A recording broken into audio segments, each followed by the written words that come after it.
Salut tout le monde, c'est Lord Clav. Actuellement, si j'ai bien fait mon travail, je poste cette vidéo le jour de la cérémonie d'ouverture des Jeux Olympiques de Paris. Et je me disais que ça pourrait être super sympa de faire une vidéo sur le sujet. Parce que oui, les Jeux Olympiques modernes, ça ne date clairement pas d'hier.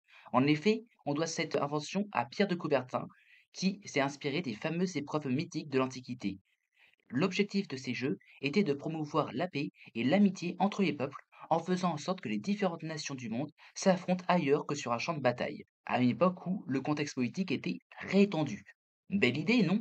Bon, malheureusement, ça suffira clairement pas à mettre en place la paix dans le monde, mais au moins il aura créé une sacrée compétition qui est sur le point de connaître sa 33e édition. Et comme c'est compliqué de définir les meilleurs Jeux olympiques, étant donné que la notion de meilleur dépend du point de vue de chacun, je me suis dit que ça pourrait être plus intéressant de vous lister les pires Jeux olympiques qui ont jamais existé de l'histoire. Ça vous intéresse? Si c'est pas le cas, bah tu peux arrêter la vidéo, hein, je vais pas te forcer, si t'aimes pas, t'aimes pas. Mais si ça te tente, je t'invite à la regarder en entier. Bon, toujours pas de sponsor à l'horizon, mais qui sait, avec un abonnement de ta part, bon allez, c'est parti.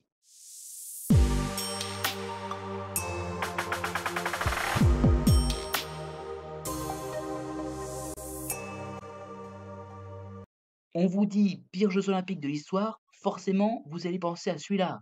Mais bon, je vais quand même essayer de le résumer pour ceux qui ne le connaissent pas. Et aussi, je précise, comme c'est un sujet assez sensible et comme je veux éviter une possible future démonétisation ou suppression de la vidéo, je vais essayer de citer certains noms en les remplaçant par d'autres. J'arrive pas à croire que je dis ça. Bon, du coup, bienvenue aux Jeux olympiques de Berlin de 1936, certainement les plus controversés de l'histoire, puisque se déroulant à une époque où la politique allemande est très, très, très limite. Un petit moustachu que vous devez certainement tous connaître avec vos cours d'histoire a pris le pouvoir et a mis en place un régime dictatorial dans le pays. Et selon lui, les Allemands seraient un peuple élu, supérieur à tout point de vue au reste de l'espèce humaine, que ce soit sur le plan de l'intelligence que sur le plan physique. Et pour illustrer ça, quoi de mieux que les Jeux Olympiques qui seront pour la première fois diffusés à la télévision à l'international. Et les Allemands essayent alors de cacher la cruauté de leur régime avec de grandes cérémonies mettant bien sûr en avant leur nouveau leader et ses plus proches collaborateurs. Ils font même appel à la célèbre réalisatrice connue à l'international Leni Riefenstahl, désolé pour la prononciation, j'ai fait espagnol LV2, pour réaliser différents films et reportages promouvant leur idéologie. Heureusement, même si l'Allemagne finit par être le pays à recevoir le plus de médailles d'or, peut-être grâce à des moyens de pression très convaincants, leur plan est déjoué par un certain Jesse Owens, un jeune Afro-Américain qui remporte non pas une, non pas deux, non pas trois, mais quatre médailles d'or aux quatre épreuves auxquelles il avait participé, et bien même certains records du monde. Autant dire que pour une compétition utilisée avant tout comme outil de propagande pour des thèses de supériorité raciale, ça la fout un peu mal. Surtout quand c'est un tel athlète qui se vole la vedette. Les Jeux olympiques de Berlin resteront dans les mémoires comme un exemple de comment cette compétition peut être utilisée de la pire des manières à des fins politiques. En même temps, j'ai envie de dire, pas sûr que pour préserver l'esprit de compétition pacifique olympique, organiser des Jeux dans un pays enclin à la manipulation, à l'oppression et à la discrimination ait été la meilleure idée de la part du CIO, le Comité international olympique, l'organisation assurant d'organiser les Jeux olympiques. Vous pensez qu'un jour de nouveaux Jeux auront lieu à Berlin?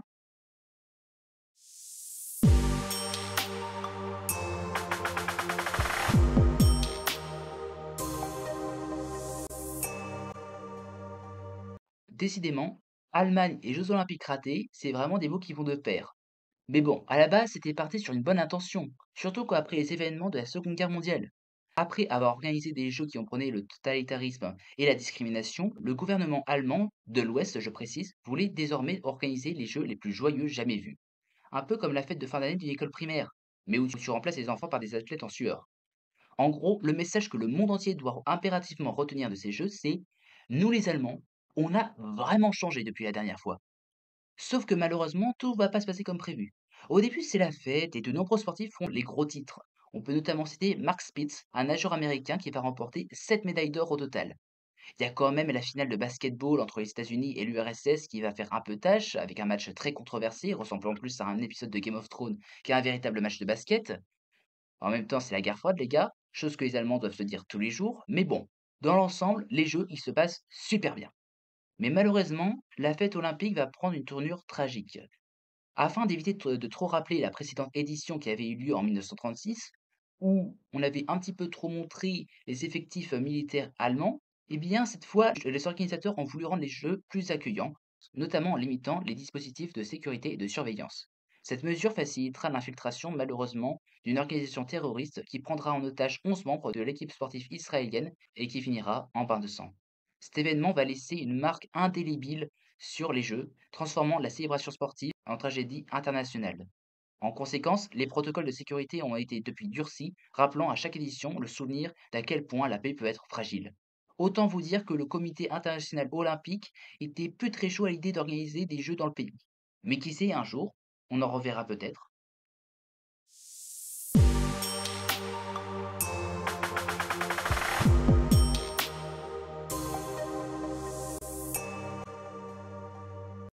À votre avis, qu'est-ce que ça donne quand des Jeux olympiques sont organisés en pleine guerre froide dans la capitale de l'URSS?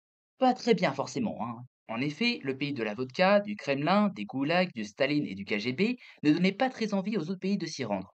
Ajoutez à cela que l'Afghanistan a été envahi un an plus tôt par l'URSS et vous avez affaire au plus gros boycott de l'histoire des Jeux olympiques avec 65 pays qui refusent de participer. 65, c'est presque la moitié des nations participantes. Parmi ces nations, on peut notamment citer évidemment les États-Unis, grand adversaire de l'URSS pendant la guerre froide, ça n'étonnera personne, mais aussi le Canada, l'Argentine, le Maroc, mais aussi, et ça m'a vraiment surpris, la Chine, qui est pourtant un allié presque naturel de l'Union soviétique à l'époque. C'est un peu comme si vous organisez une grande fête, que vous mettez énormément de moyens dedans, mais où la moitié des invités décident de ne pas venir. Vous vous retrouvez donc avec des jeux qui sont pas forcément les plus passionnants à regarder, sans réel suspense ou compétition, puisque l'URSS remporte quasiment toutes les épreuves. Ça non plus, ça surprendra personne. Au final, ce boycott n'a fait que renforcer les tensions entre l'URSS et les pays absents de la compétition, poussant notamment les soviétiques à boycotter à leur tour les Jeux olympiques de Los Angeles qui se tiendront 4 ans plus tard, en 1984. Bon, le boycott a un petit peu moins marché puisque c'est seulement 14 pays qui ne viendront pas. Cependant, ces deux boycotts ont laissé une empreinte durable sur l'histoire des Jeux olympiques, rappelant que même les plus grands événements sportifs ne sont pas à l'abri des querelles internationales.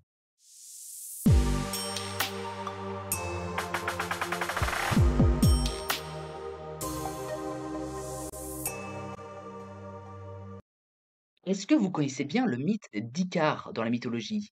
Fils de Dédale, c'est un gamin qui se fait fabriquer des ailes avec des plumes et de la cire, pas les matériaux les plus solides du monde, et qui, en ayant la folie des grandeurs, se rapprochera trop près du soleil, dont la chaleur fit fondre ses ailes, ce qui entraîna sa chute et donc sa mort. Eh bien, c'est, je trouve, la meilleure comparaison possible pour définir les Jeux olympiques de 2004 à Athènes. Pourtant, avec les Jeux qui reviennent dans leur pays d'origine, 11 milliards d'euros de budget investis pour construire des infrastructures sportives à la pointe de la technologie, et la guerre froide et les guerres dans les Balkans terminées, tout semblait indiquer que cette 28e édition des Jeux olympiques allait vendre du rêve. Mais ça s'est très vite transformé en cauchemar. C'est simple. Vous aimez les éléphants?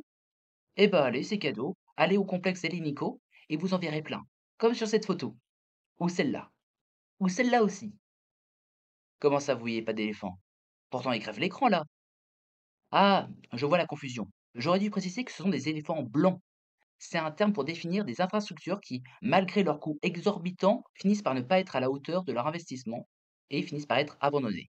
Exemple, si vous construisez un stade spécialisé uniquement pour une épreuve, comme par exemple le hockey sur glace, mais que votre population n'est pas fan de ce sport, et que vous avez pris l'addition de le concevoir non pas comme une structure provisoire, mais comme une structure pérenne, et ben votre stade, il vous sert pas à grand chose, et vous finissez par le laisser à l'abandon.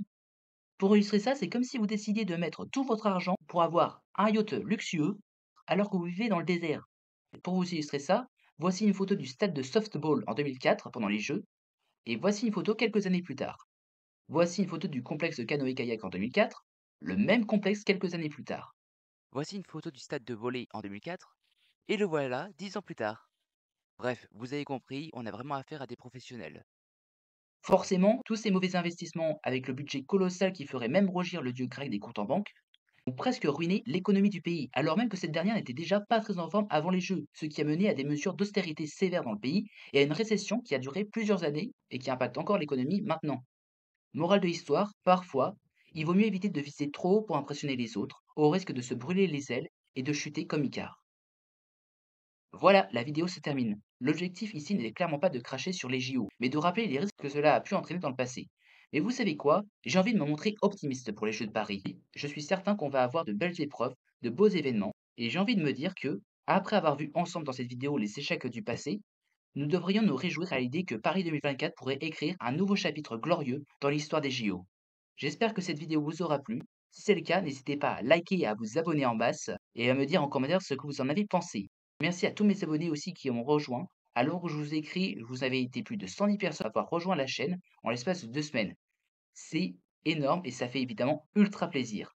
Sur ce, profitez bien des Jeux Olympiques et prenez bien soin de vous. Moi, je vous dis à la prochaine pour de futures vidéos. Salut tout le monde, c'était Clap.